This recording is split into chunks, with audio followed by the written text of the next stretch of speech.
Presidente, muito obrigado. Boa tarde a todos os membros da mesa diretora, boa tarde, senhores vereadores, muito boa tarde a você que nos assiste através das câmeras da TV Legislativa e, em especial, aos amigos que nos assistem aqui no plenário da Câmara Municipal, saudando os estudantes que vêm aqui das universidades fazerem os seus relatórios, também da mesma forma, nosso amigo Maurício, líder comunitário, que também está aqui presente na tarde de hoje. Senhoras e senhores, hoje eu quero começar relatando um caso, no mínimo, diferente, vereador César Sim, que mostra o quão é necessário nós estarmos trabalhando no aprimoramento das regras e das leis no Brasil. E também a importância do parlamento poder ser ouvido, porque através da sua voz, vereador Becker, muitas vezes vem para essa tribuna, reverbera nos parlamentares de outras esferas e a gente acaba conseguindo fazer alterações que a gente não imaginava fazer. Hoje eu quero falar um pouco, estudantes aqui presentes, sobre o FIES, sobre o financiamento estudantil. Veja só, vocês todos estão acompanhando aí os dois lados da moeda, né? De um lado, de forma muito contundente, estudantes do país inteiro estão reivindicando melhores condições em relação ao financiamento estudantil, em todos os aspectos, porque o governo deixou de lado o financiamento estudantil nos últimos anos, acabou refletindo nas renovações e nos novos contratos feitos desse ano. Por outro lado, o governo, da mesma forma que esbravejou aqui o vereador Vanderlei, usa da mídia de massa, paga com dinheiro público do Ministério da Educação para dizer, fiquem tranquilos que está tudo prorrogado e está tudo certo. Mas, enquanto isso, a realidade do estudante é diferente. Vou dar um exemplo, vereador Beto Tribes. Vamos supor que um estudante entre na universidade, não tem condições de pagar a sua universidade de forma integral, recorra a um financiamento estudantil e use esse financiamento, vereador Mário, durante 2 meses, dois semestres. Usou 2 semestres, 1 ano usando financiamento estudantil.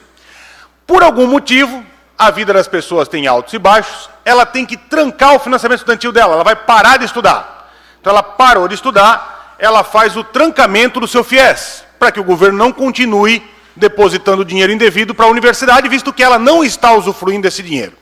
Ela pode fazer isso, vereador Adriano, por 3 semestres. Fez um, fez o segundo, fez o terceiro. Se ela deixou trancado por 3 semestres, o que acontece? O financiamento estudantil dela passa a estar cancelado.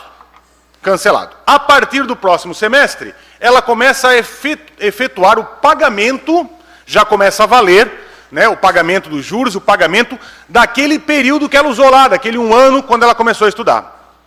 Pois bem, isso aconteceu com uma pessoa que eu conheço. O problema é que, ao longo daqueles 3 semestres, a pessoa que estava sem condições de pagar, mesmo com o FIES, conseguiu um novo emprego, se reergueu, voltou para o mercado de trabalho e quer voltar a estudar. Mas o seu financiamento está cancelado, ela já ficou fora os 3 semestres. E ela sabe disso, não tem problema. Mas ela vai recorrer a outra bolsa de estudo. Não pode. Porque como ela já estava usando o financiamento estudantil, e ela está com o seu financiamento cortado, ela não pode acessar uma nova bolsa de estudo, vereador Marcos da Rosa. O que acontece? A pessoa fica sem estudar. Ah, mas eu quero reaver o meu FIES. Não dá. Já ficou 3 semestres parado, já está cancelado. Ah, mas então eu quero uma bolsa do artigo 107. Não dá, você já usa um FIES. Não, mas eu não estou usando, está cancelado. No nosso sistema diz que você está usando, então não pode. Quando eu digo que a gente precisa melhorar, renovar, avançar nas regras, eu estou falando disso. É injusto, no país que a gente vive, de oscilação temporária das pessoas, a pessoa sai, perde o emprego, volta, retoma, tem um tombo na vida, depois se reergue, vereador Zeca Bombeiro, o senhor sabe como é que é isso? E aí a pessoa fica impedida de continuar estudando. Vereador, eu queria estudar, eu quero acessar a bolsa de estudo, eu quero um artigo 107, eu quero um artigo 171, né, que é o artigo das bolsas de estudo estadual, eu quero acessar um novo financiamento estudantil. Não pode, porque no sistema você está usando o FIES. Na prática você não está usando o FIES, mas na propaganda da Dilma está tudo certo. O FIES está garantido, está tudo beleza. Então, esse tipo de coisa, e eu não estou aqui fazendo uma crítica pessoal a A ou B, eu acho que a gente tem que trabalhar para melhorar. Essa pessoa não pode ficar sem estudar. O que não dá é para o estudante ficar sem condição de acessar a universidade. Não é verdade que todo mundo pode a qualquer momento, não dá. Mesmo com as regras avançadas, melhoradas, elas precisam ir adiante. Então, eu queria dedicar parte do meu tempo hoje a falar sobre isso, porque entendo que o Brasil evoluiu muito na questão do ensino superior. Evoluiu quando desestatizou, quando tirou da mão do Estado a única possibilidade do estudante acessar a universidade. Deu a possibilidade da iniciativa privada, das fundações, como é o caso da nossa universidade aqui, criar vida e ir adiante. Evoluiu quando nós abrimos a cabeça em relação ao ensino à distância. Evoluiu quando a gente conseguiu dar mais pluralidade ao ensino de pós-graduação, de mestrado, de doutorado, de pós-doutorado. Nós estamos evoluindo, mas a gente ainda é descuidado, vereador César, naquilo que é essencial, que é o estudante que trabalha, passa o dia trabalhando, que é você que está lá, começa de manhã cedo, assim como eu fiz a minha faculdade. Trabalhava de manhã, trabalhava à tarde, ia para a FURB à noite e com o salário pagava a universidade. E esse estudante perde o emprego, fica 1 ano e meio sem utilizar o FIES e quando quer retornar, não pode.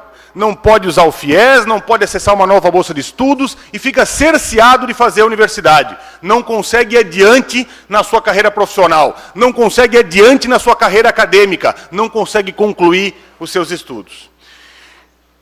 Esse desabafo, certamente, é o desabafo de muitos estudantes que passaram por isso.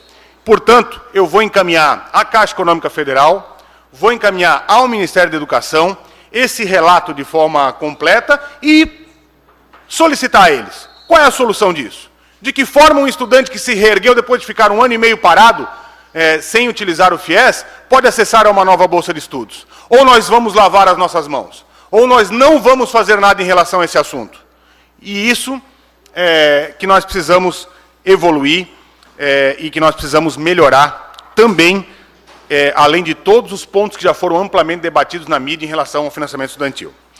Em segundo lugar, eu queria fazer aqui um debate não pessoal em relação às manifestações acontecidas hoje aqui na tribuna, durante a Tribuna Livre e o momento da presidência. Eu não posso me furtar de fazer aqui, vereador Mário, alguns esclarecimentos em relação à evolução da conversa entre o Cinti e a Secretaria de Educação do Estado no governo Raimundo Colombo.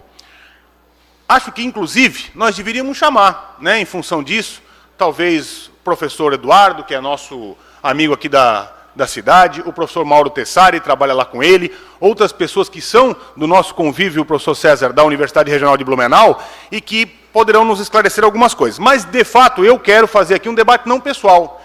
Não creio eu, no alto da gentileza do professor Eduardo, né, que tenha sido apontado de forma discriminatória ou ilegal ameaças, pressões em relação a quem quer que seja.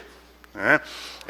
Existiu, sim, por parte de uma conferência entre a estrutura da Secretaria de Educação, apontamentos por parte do diretor, talvez de forma indevidamente incisiva, mas dizendo que existem penalizações em função do que está ou do que poderia acontecer.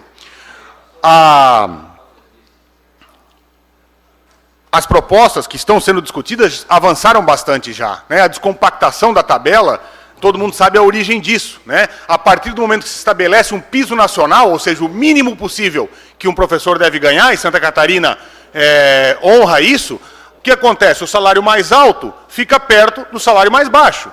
E o que está se pedindo é a descompatibilização, aliás, é a descompactação dessa tabela, através de algumas ações, dentre elas um plano de carreira mais elaborado, dentre elas poder incorporar o 25% ou 40% de gratificação no salário dos professores, e isso tudo evoluiu ao longo desse tempo. Lógico que evolui mais de um lado e menos do outro, e eu acho que esse exercício é que tem que se fazer. Agora, esse exercício estava sendo feito quando, de repente, o sindicato resolveu fazer a greve, que hoje é sabido também, é uma greve que conta aí com 8 a 10% de participação dos professores, mas que, na prática, acabou cessando a conversa, né?